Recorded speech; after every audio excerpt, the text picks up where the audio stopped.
হিংসা করে কারো কোনো ক্ষতি হতে আমি দেখি নাই, বরং যে হিংসা করেছে তার ক্ষতি হয়েছে। অহংকার করে কাউকে আসলে ছোট করা যায় নাই, অহংকার করে আমরা নিজেরাই ছোট হয়ে জাহান্নামের দিকে এগিয়ে যাচ্ছি।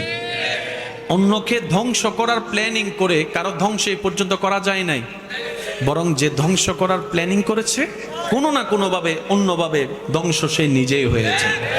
সেজন্য মনে রাখবেন, রব যাকে তুলতে চায় পৃথিবী তাকে নামাতে পারে না। রব যাকে একবার নামাতে চায় পৃথিবী তাকে তুলতে পারে না। সেজন্য উঠতে যদি মন চায় সে রবের দরবারে মাথাটা ঝুঁকাই দেন। যদি উঠতে মন চায় সে রবের দরবারে মাথাটা ঝুঁকাই দেন, যেন রব আপনার মাথা ঝুঁকানো দেখে বলে, আমি আল্লাহ তাকে এত কিছু দেওয়ার পরও সে নিজের অহংকারকে পিছনে ফেলে আমি রবের দরবারে ভিক্ষুক হয়ে নামাজে সিজদায় লুটে পড়েছে। সুবহানাল্লাহ, সিজদায় লুটে পড়েছে।